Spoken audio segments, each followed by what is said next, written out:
Bonjour et bienvenue pour cette nouvelle vidéo de mon défi de résistance au froid à Cracovie. Non, je plaisante, c'est pas ça, mais ça en a tout l'air. Hein. Vu le climat qu'on a aujourd'hui, c'est vraiment parce que j'aime dessiner, j'aime bien donner mes conseils que je sors et que j'ai envie de vous faire profiter un petit peu de la vue là sur le fleuve de Cracovie. Donc c'est le Vistula. Ce fleuve là, il y a un joli parc à côté qui est assez mignon, hein. Quand il fait beau, c'est agréable de s'y promener et voilà, des super sculptures. Bon, je vous montrerai ça dans les prochaines vidéos.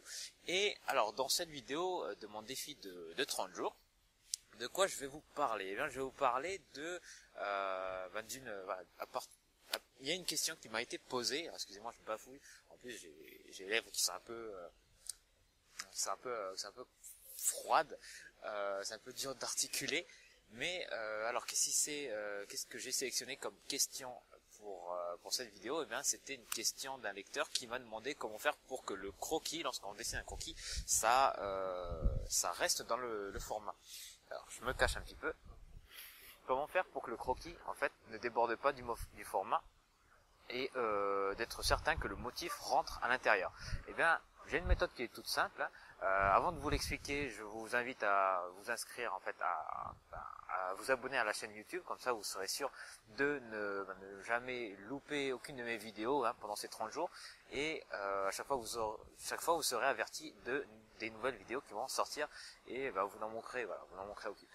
Alors pour cette petite méthode, c'est tout simple en fait.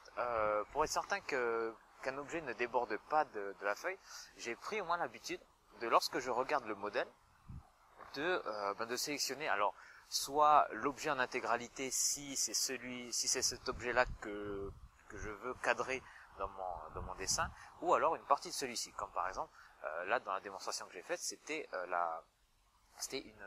une tour justement du Wawel-Castle, et cette tour-là, cette partie, je l'ai mesurée et j'ai reporté sa mesure à droite et à gauche, et en haut et en bas. Et en fait, je m'assure qu'il y ait au moins la moitié de la taille de l'objet que je veux cadrer qui soit autour de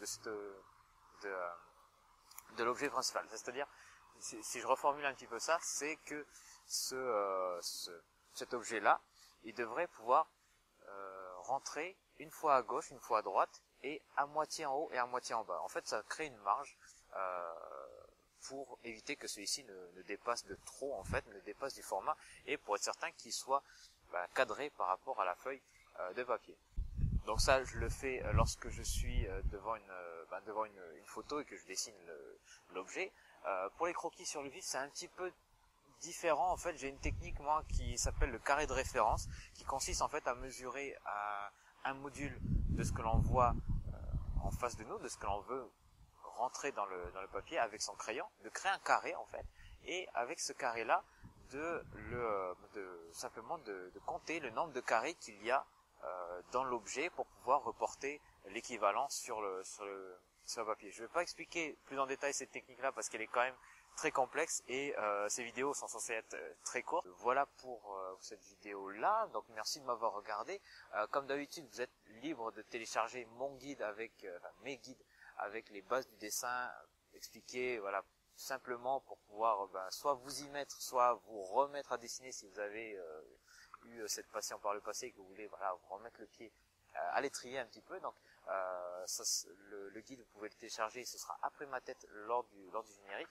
Et aussi, si vous avez aimé cette vidéo, si vous l'avez trouvée utile et que ça a répondu à vos questions, cliquez sur j'aime pour dire que vous avez aimé, et si vous n'avez pas aimé, cliquez sur je n'aime pas.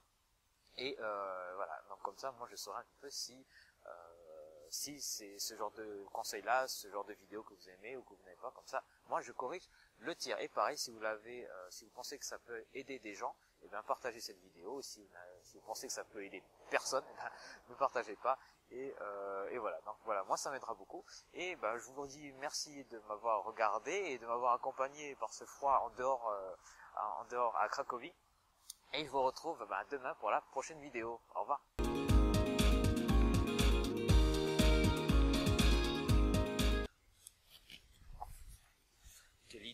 Quelle idée, je vous jure, quelle idée.